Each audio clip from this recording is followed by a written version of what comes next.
In this training video, I'm going to discuss the office event workflow on the home page, kind of go over all the events and give you an explanation to what they are and how they work. So this is what it looks like on paper, and here's the real flow. So starting with, you can expand and collapse. So if you're not interested in seeing any office events, maybe if the phone staff may not need to see them, it's up to you, but you can collapse this just by clicking on this little triangle here. Begin, the first is my to-do list. So we have an Eric, Rick in the office. So Eric and Rick, which are working remote, have their own little to-do list, and that just means you have the information, you have the tax documents, you just don't have the time to do the tax return. So you move it up here as a reminder that you need to do this. So you obviously you'd make your note and whatnot. So I'm coming down here. So this is for Eric and Rick, all right? And then the office is everybody else. So that's everybody in the office for the most part. There might be a couple people, other people that are doing remote, but you're going to use my to-do list office. And how this works, if you look to begin with, it has 3/17. So that means there's a total of 17 in the to-do for all of our people. And usually it's a preparer that uses this feature. The three means those are personally Mark's because they're under my name right here, the user Mark. And there's a total of 17. So there could be several other preparers out there that have something to do on their to-do list. But how do I see it as I want to just look at mine. So when I click on this, it's going to open it up. And if you look here, the user is Mark. So I'm just looking at just mine. So the 3/17. If I were to move this to all, I'll see everyone. So if I move it to Jim, he has nothing on his to-do list. So if I go back, so you're going to want to have this set most likely just for yourself. So you just want to focus on yours. You don't need to see everybody's unless you're like the office manager that wants to check to make sure everybody's doing what they're supposed to be doing. So that's one thing you want to do, and that's on every single event. So if I click over here, so if I were to go to like prepare now waiting, which we'll talk about in a second, if you look here, it's all, because I want to see everything in the list. If I were to just select Mark, then I would just see just mine, all right? But I want to see everything in the list under this event. So that's how this works anyways. Let me get back here to homepage. One more thing that very important I want to point out is to get this to work and actually show up under your name, it's going to go based on the event user, not the account user. So usually the account user is the person who prepared the tax return. The event user is the person who usually created the event.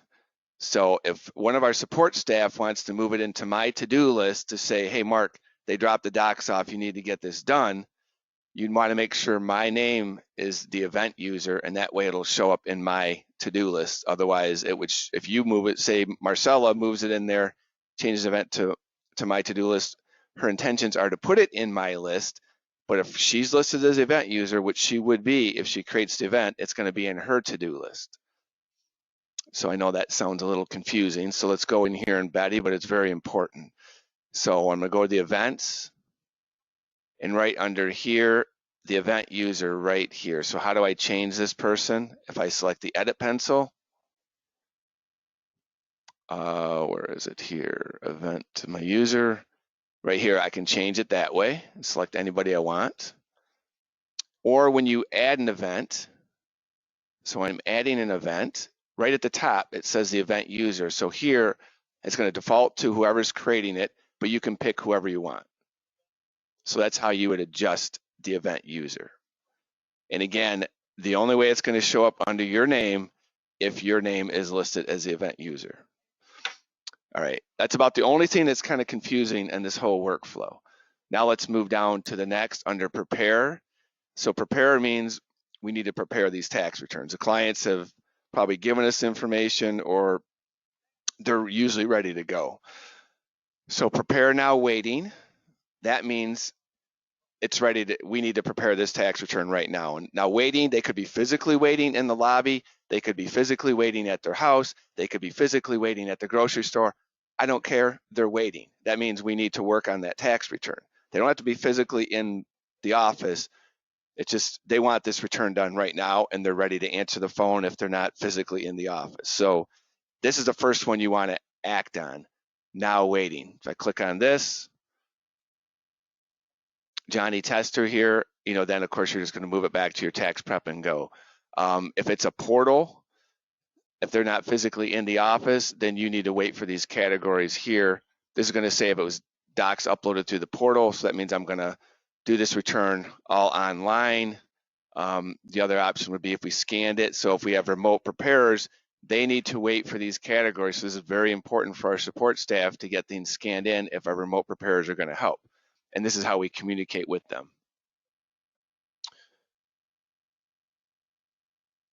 Let me go back here. Oh, I forgot I could have done it here. Next one is next not waiting. What that means is they've dropped it off usually because they're not physically here. If they're physically here, they probably want to get this thing done and it's going to be a now waiting. Next means they gave it to us and let's just get it done and they're not in a huge rush. And it'll go in the queue and we can keep track of how many days it's been sitting in here. Obviously you want to take the next one. And again, the categories are very important, especially for our remote preparers to help us. So we need to get the docs scanned in as quickly as we can so they can help out too. But they're going to be looking here and docs uploaded in Office. That means the client dropped information off or mailed it in and they're most likely probably going to come back in and pick it up and sign. But the preparer will figure that out when they talk to them on the phone because sometimes they choose to do e-sign. But that's why category 1 and category 2 are very important so we can communicate to our remote preparers. Also, you can click on this little icon here and you can have this side window pop out, or drawer, I guess it's called, and you can see everything here so you don't have to go back to the home page. Next one, as you see this thing flashing annoyingly, but it gets your attention, is prepare later future appointment. That means they probably came in, this is usually with Eric and Rick, they came in, dropped off the documents, and their appointment is a week from now or 2 weeks from now or maybe tomorrow, but we need the documents because they're going to try to do it online and they're not probably going to be physically here. Otherwise, they would just, if they're physically here, they're just going to bring the documents in with them. But we get a lot of people that are going to send the documents or drop them off because they're not going to be able to be in the office when their appointment takes place. So this is how we're tracking that. So we would take the documents, obviously, and then we're going to add a year. So it's going to be add 2023, and then we're going to change the event to prepare later future appointment. And when I click on this, it's going to have the appointment time and date, and it'll have the appointment type, which is very important because we need to know how do they want us to communicate with them. So the phone means they want us to call them on the phone and go over the results, and then most likely they're going to e-sign. They could come back in. It's up to them, whatever they want to do. Or if it's a computer, that means they want it online, and most likely then the documents came through the portal, but they set up a future. And the reason they're setting up an appointment time is because they want to get it done, and they're giving us a time that they're going to be available so we can get in touch with them. So it's really nice to do this. If they didn't have, if there wasn't a future appointment, it wouldn't be in this event, because then it would just go up into prepare next, and we would just do it whenever we have time. So the flashing, as you see right here, this is triggered based on the time. So right now the time is 4:22. The appointment is for 4:30. So it's going to flash 15 minutes before their appointment, all the way up to 15 minutes after the appointment. So this way we don't miss the appointment. So someone needs to act on this and do the tax return. Now the client is supposed to check in, just like they're physically here. They get an email and a text sent to them telling them they need to check in at their appointment time, just as if they were in the office. And if they did that, it would actually move it right in here to now waiting, and then we would just take it like normal, and we would see that, oh, it's online or it's a phone appointment, so they're not physically here. But just in case they don't do what they're supposed to do, we're going to have this alert so that we can try to do the return and not miss the appointment time just in case they forgot to check in. That's why this is flashing. And I'm going to get it to stop because it's probably going to annoy you guys. So if I just go to the appointment here and change the time to get it out of that range, let's put it up here to 11:30. I save it. Now when I come back here, now it's just saying, now it says it's past due. So these little badges here are going to alert us. Some are going to say due today, some past due, or they're going to flash. Next is if you get a prior year or an amendment, and these are the people checking in. So usually the service window people are taking control of this and are going to move it to the appropriate event. So even though it's prior year amendment, if you're not doing anything and you know how to do a prior year or an amended return, grab it if there's nothing else to do. But the pecking order is, now waiting, and the appointments, when the appointment is due, are the ones that need to be done immediately, and then you go obviously to next. But just grab them. You don't have to. It doesn't have to be in now waiting. If there's one here at next and you're not doing anything, grab it and start working on it. As long as we have the tax docs. Tax prep. Obviously, you're going to move it out of here, move it into your tax prep. Eric and Rick have their own. Just it's easier because they're remote, so we can see what's going on. They can keep track of things easier. Everyone else is listed as office. So if I have 8 other preparers, that's where everyone's going to move it to tax prep office if you're other than Eric and Rick. And again, you see the 0/1. So that means there's one person preparing a tax return right now, and it's not Mark. So because again, if I click on this, I have it defaulted that my user is Mark, so I only see my tax returns. If I want to see, the whole office, I can go ahead and hit all, and I'll see everybody, whatever's going on in the office. That's how this filter works. Moving down to print now, this is going to be for our remote preparers normally, and they're going to be moving it into print now when it's ready to go. So print now waiting means that person's probably sitting in the parking lot or is coming very soon to get their tax return. So we need to print it now, just like it says print now. And I had to add waiting to get more urgency involved. Now there's one more thing you can do. So this would be message most likely for Eric and Rick because they're moving it here to get this thing to flash and say, to get someone's attention, and then everybody sees it. I mean, it's a great tool. So when you click on here and you're inside the file, so obviously Eric or Rick are going to move it, change the event to print now waiting, and it's going to default. Actually, I don't even think it'll put the due date in there, but it's right here with this time. So if they put the time, right now it's 4:26. So now if they hit the edit pencil, and when they're adding, they change and put the due date in here. And if I come in here now and say 4:30, because I want someone to see it, and then I do PM, type PM, you don't have to put the seconds in, you save it. And now when I go to my home page here, this thing should be flashing. So there it is, one due now. That gets the person's attention. Whoever's doing the print and assemble, you better go start printing that thing because that person's waiting, and just get it out of there. So now I'm going to go back and just shut that off. The only way to shut it off is to go back in the file and take the due date out. I'll take the due date completely out of here. And then I save it. And if you look, when you create an event, actually the due date does not display. So Eric and Rick, you would actually have to put the due date in if you want to have something showing up on the home page to alert whoever's printing. So now it's just going to say print now waiting. There's no urgency showing here, but it is in now waiting. So that means somebody better print this right now. If they want to just say print next, not waiting, that means just get it done sometime today. The client, most likely the client's not coming in till tomorrow. So, Eric and Rick, we want them to put it down there just so there's not urgency, because there's always something going on in the office. So if it doesn't really need to get done this minute, let's move it down to print next, not waiting. So these are just for our remote preparers. Otherwise, if you're in the office, you're going to do your own printing and assembling. But obviously these guys can't do that because they're not in the office. Cashier, We rarely use the cashier event. Occasionally I'll move it there when I know the client's coming in and I've already assembled it and everything. The client's just coming back to the window, fairly quick. So I'll go up there and now we have a slot, a little cage that holds folders where the client is actually in the parking lot. So this would make sense if you put it up there and Jeff's at the window, move it to cashier, because that means he can quickly grab it, easily see it, as opposed to you move it to pickup tax return.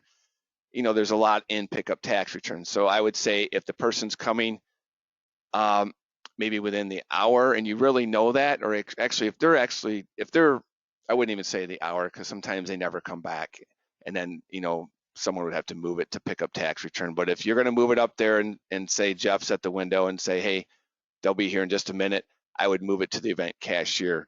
So then they'd come up, sign. It's easy for Jeff to grab it and find it. Review now, waiting. I just added the waiting. The person's really not going to be sitting here waiting while we review. Again, it's just, I kind of was matching up print now, waiting, and you got prepare now, waiting. So I said, well, why not say review now, waiting? So we have 7 here. Again, these are saying past due. It's just these have been sitting here for a while just because we can't really e-file yet. I think I have a timer. I can put a due date for any one of these. So if they sit here more than a couple days, they would say past due. I think I have it set for if it sits here more than 1 day, because I feel like we should review it. It never should sit here more than a day unless we got circumstances going on where we're short-staffed or something. But that's why this is being alerted here. And as you're a preparer, and say it's a bank product, you're going to move it to the next stage, which would be review now, waiting, and then the reviewer takes it from there. Obviously, in process, that means the reviewer is actually reviewing it. Additional help needed. This means the reviewer, it's over their head, and most likely they'll probably move it here and assign it to me to go in and take a look at it. Review questions. That means the reviewer found something wrong. They need to then send it to the preparer before they can move it to EF ready, and they would assign it to the appropriate preparer. EF ready, of course, that means it's gone through the review process. Now it's ready to roll, and we can e-file the return. You're gonna move it down to 1040s.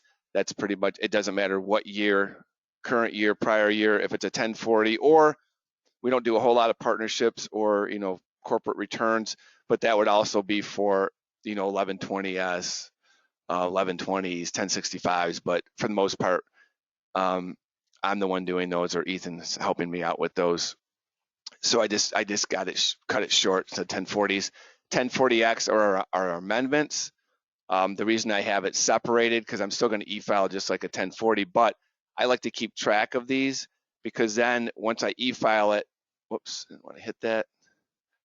Once I e-file it, where am I at here? EF ready, prepare.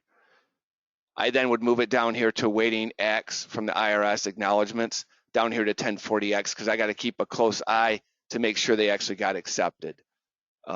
That's why I have it separated like that. So whoever's e-filing these returns, when you e-file an amended return, don't just push it down, because if you hit send, it's just going to go right into the awaiting X 1040s. You want to manually move it down here to awaiting the 1040X, and then one of us will go in and actually dig in and make sure it was really accepted. Because the problem is in Adam, the acknowledgement code is going to be, that displays is going to be for the 1040, and then the amendment acknowledgement code would actually kind of be buried down. So we kind of got to like look, but that's the only reason I have these separated. So moving in here to awaiting X, these are usually IRS acknowledgements, state acknowledgements, city acknowledgements, bank acknowledgements. So the 1040s, obviously everything's going to go here other than the amendments. Bank approval. This is mainly right now when we're doing pre-X, prior to the IRS accepting tax returns. So we're moving them down here, waiting for the bank approval, because we haven't even sent it to the IRS yet, and then we move it up here to the 1040s once the IRS starts accepting, which is January 18th this year for 2020 and 2024. The process would probably be right to here, and then the bank usually approves fairly quickly. But that's what this event is for, bank approval. IRS to fund bank.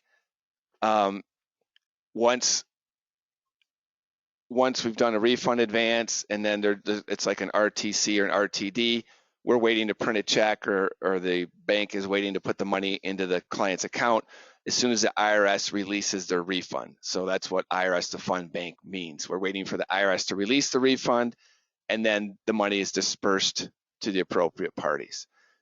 Rejects, these are IRS rejects typically. So we have the IRS here. So if it rejected for whatever reason, social not matching or something, we'd move it down here and take the proper corrective action. Declined refund advance. So this one actually did get declined. So this one waiting bank approval. If it gets declined, we move it down here. We then send the message to the client, letting them know that it was declined, unfortunately, and the bank will send them a letter explaining why. And then we move it back to, in this case, it's a pre-act, so I'm going to move it back up here to the waiting IRS to acknowledge it. But once the IRS is up and running, then it would go here to IRS to fund the bank, because then we're just waiting for the IRS. But the reason I'm doing this movement, it's very easy for the phone staff, when the client calls in asking questions, they can see the nice flow. Oh, it got declined, and now we're waiting for the IRS to just release your refund. That's why we do this. Pickup, we got pickup checks. These are our bank checks that we're printing for the clients. Tax return, this is where we're going to move. Is you do a drop-off return, you print it, you assemble it, you tell the client come pick it up, move it to pickup tax return. Pickup e-sign payment, these are going to be related to your portals. So the client's going to e-sign. So I know they're not physically picking it up, but we put it under the category pickup, meaning they're virtually picking it up. Okay, so they're going to grab the tax return online, they're going to e-sign online, so that's why I lumped it under pickup. And obviously they're going to pay us unless they're doing a bank product. And then we get paid later. Pending, so pending client, that means we did everything we could, but we're still waiting on information from the client, W-2, 1099s, Social Security, whatever. We move it down to pending client, and you make a note. So for the most part, whenever you move it to one of these events, not all of them, but make a note as to why it moved there. Obviously, if you're moving it into tax prep office, I know it's because you're preparing the tax return. You don't need to make a note.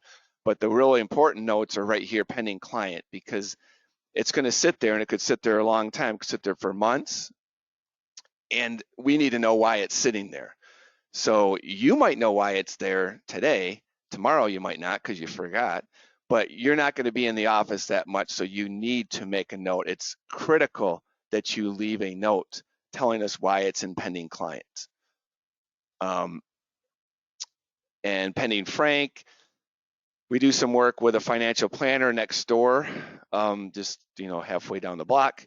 So he sends us a lot of clients. He likes to review every tax return before we actually e-file it. So because we do so many, probably doing about 70 to 80 of his clients, we actually create an event just called pending client. So we move it down here, we inform him that he can review the return, he does it online, he sends a message back to us, and then from there we move it to the appropriate status, which would be then our review status, our review process, and then EF ready. Pending extension file, that means when the client wants to file an extension, once it's been e-filed, accepted, we move it down to pending extension filed, because now we're just waiting for the client to come in so we can finish the return. So anything in pending is we're waiting on them. We're waiting on the client or waiting on someone else, like Frank in this case. Other, this is just a catch-all for everything else. I mean, this is going to be just for most likely Ethan and myself. Got to call the IRS. This is an easier way for us to put it down here. Final shred notice. So when the clients, typically what happens, the clients drop off their documents. We do the tax return, then they say, I don't want to come back, I don't have the time, I'll just e-sign. Well, now we have their documents, and they never come back to pick them up. So we obviously notify them, tell them to come in, but then they still don't come in, and so then we give them a final shred notice. Obviously, we've scanned everything, and then we shred the documents. Pickup tax stacks, so it actually goes into pickup tax stacks first, meaning we're waiting for them to come pick up these documents. So these are not pickup tax return, but this is when they decide to do everything online, even though they physically drop the documents off in our office, then they want to so I want them to come back and get them. So again, we send them a lot of notifications. So it goes here, then it goes to final shred notice. So I probably should switch this around. Refund offset, that means we did a bank product for the client.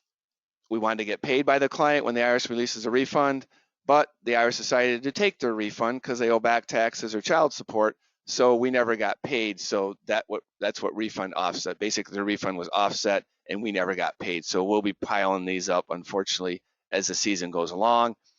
Tax planning issues, these are typically, this is most likely just me.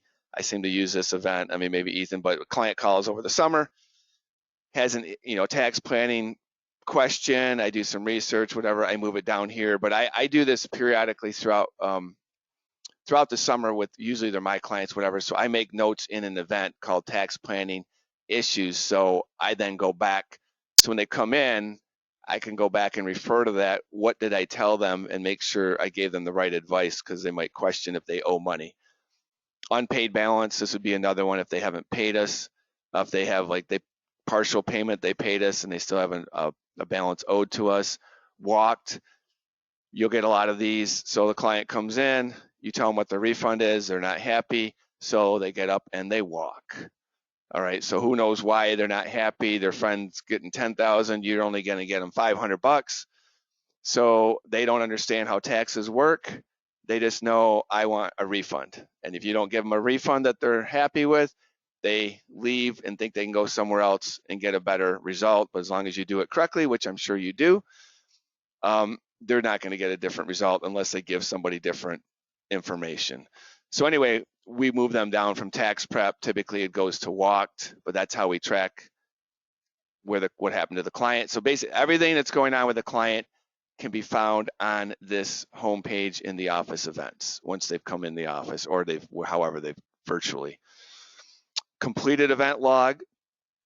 So every time we complete, so once it goes through the process, we e-file the return, client gets the refund, once we're done with our steps, we then change the status to completed. So if we do 6,000 returns this year, we should have 6,000 completed once they're all done.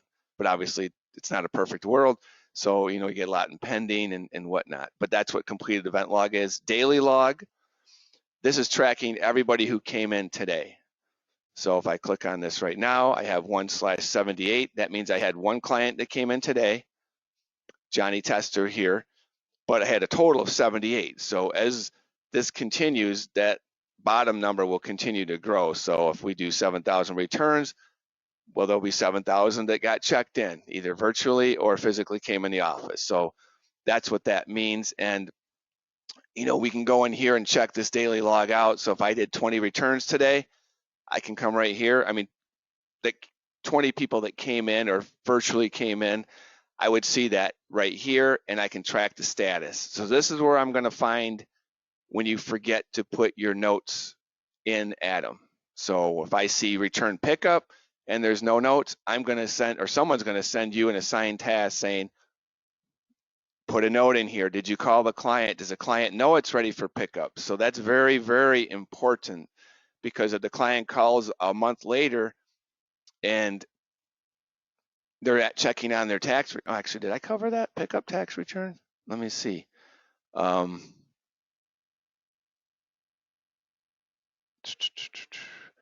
Pickup, yeah, tax return. So say that you're done with a tax return. Maybe you did talk to the client and gave them the results and everything, and so they're coming in tomorrow or something, but you don't leave a note. I don't know if they're coming in tomorrow, so I'm assuming you didn't tell them anything. So I need to, somehow you just said, make whatever note. I talked to the client, they're coming in, whatever you have to say. I need to know that you made contact with that client, so they don't get angry at us that we never called them, or we're going to just waste our time calling them because we feel like you didn't call them. So notes are very, very important, because you're not always here. Plus, I don't want to bother you. I don't want to go ask you a question when you can easily just put a note in here. So take an extra minute maybe, and I'm telling you, it saves hours of our time when you look at the big picture. So that's all I want to do, is go over these, kind of explain what each one of them they are. You're not going to use them all. The ones you do use, get familiar with it, ask questions, ask us so you know how to use it. So you might only use a handful of them, who knows? But anyhow, that's all I have.